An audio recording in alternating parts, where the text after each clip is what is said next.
My name is Imran Nuri, and I'm the founder and CEO of the 52 Million Project, a 501c3 nonprofit going after a long-term vision of engaging 1 million people and donating just $1 a week. When our donors give $1 a week, it goes to a different nonprofit fighting poverty every single week.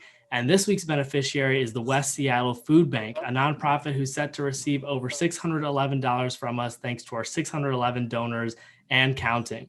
With us here today is Fran Yates, the Executive Director for West Seattle Food Bank, and Brianna Bushaw, the Development Director at West Seattle Food Bank. Welcome, Fran and Brianna. Thank you for having us. I'm glad to have you here. I think one of my favorite parts about doing this podcast is that I get to share the enthusiasm, the excitement, and the passion for the work that you all are doing with everyone who supports us, our donors and followers and everything. And that, I think, is contagious. So without further ado, tell me more about the work that West Seattle Food Bank does and why you're so passionate about it. Okay. Well, let me start here. West Seattle Food Bank, we've been around since the early 80s when neighbors in the community came together and said, we want to start a food bank. And throughout the decades, it's really been neighbors that have been making this happen, whether it's through time or volunteering or their donations. So today, the food bank has quite a few programs going. We serve the Southwest Seattle community. It's a peninsula known as West Seattle, and there's a lot of spirit here in West Seattle. We have a food bank where folks can come in and shop for the items that they like. We've had to really switch that up during our pandemic operations. So right now we have our food bank operating out in our parking garage so we can keep everyone socially distanced and outside and safe, but we've still managed to set up a way where folks can come and go through what we have to offer and decide what will work for their families. Before the pandemic, we were serving about 800 families a week through our food bank here, and now we're like 1,000 to 1,400 a week. There's a lot of folks in the community that cannot get to the food bank, so we do home delivery service for folks that either because elderly, disabled, transportation is hard, and certainly during the pandemic, we've expanded it to folks with families so they just can't get here to the food bank. So we do home delivery services. We used to do about 100 individual households a week through that program. Now we're doing over 500 households per week through that program. So that has really expanded, but we've been lucky in that we have a lot of partners that we could work with that have helped with delivering. So we have our volunteers, but also some other agencies. We have our mobile food bank. So that takes food to 4 different apartment buildings and the senior center in West Seattle. And then they set up a distribution at those locations so folks don't have to leave and get to the food bank. And then we have our weekend feeding program, which works with the school district. Normally we're working with schools to get food to the schools so that if there's children who they're concerned won't have food over the weekend, they can hand out one of these weekend food packs. Right now we're doing 400 to 500 weekend food packs a week. And then in March of 2020, we merged with another organization called the West Seattle Helpline. And so we added to our services. So now we're offering emergency financial support for folks that are behind on rent or utilities. And that service has just really exploded in the last year. But the community has come through, so that's been helpful. We've been able to meet this increasing need.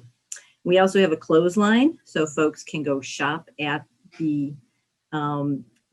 our clothesline. It's at another location, but they can go and find clothes that will work for their family there. And we also have a baby and child corner. So we offer diapers when we're fully operational. We're also able to partner with other organizations to get clothes, furniture, car seats for infants and young children.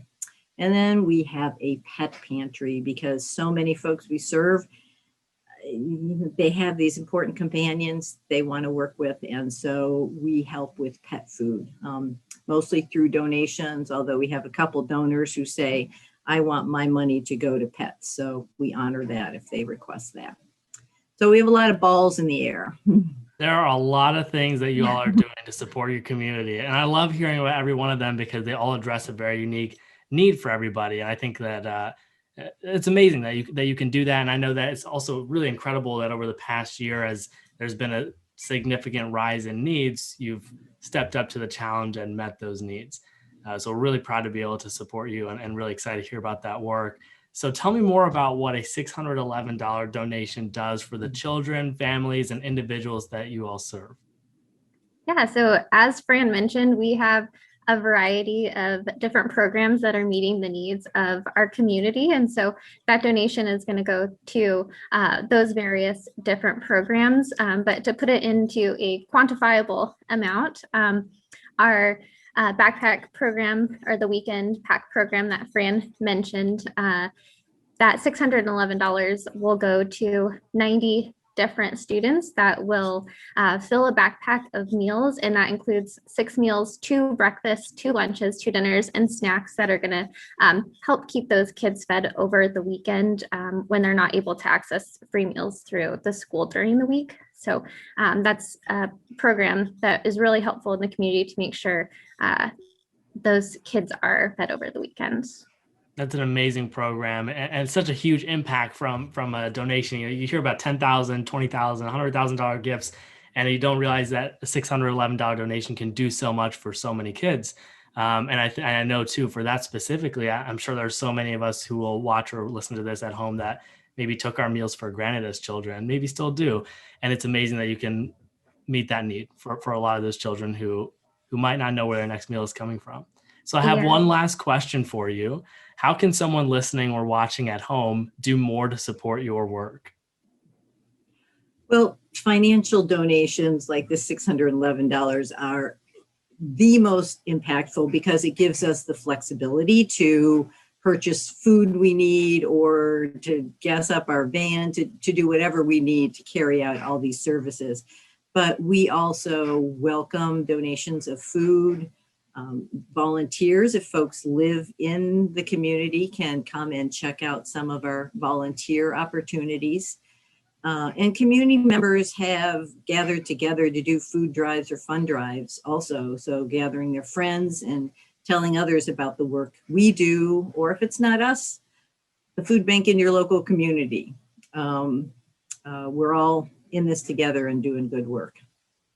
That's fantastic. And you're absolutely right that I think that the funds that allow you to do whatever is needed most at any given time is so important. I think it's something that every nonprofit needs more of. That's why we're glad that our donations too have no restrictions. They're just meant for you to be as effective as possible. So thank you again, Fran and Brianna, and thank you again to each and every one of our donors for empowering a different nonprofit fighting poverty every single week, just like the West Seattle Food Bank. If you're not already a donor, go to 52millionproject.org to start giving your $1 per week today. But thank you again to Fran and Brianna, and thanks to the entire West Seattle Food Bank team. And thank you to all you and all your supporters. Really appreciate that. Yeah, thank you for having us on to share today, and thank you to the wonderful donors with your program.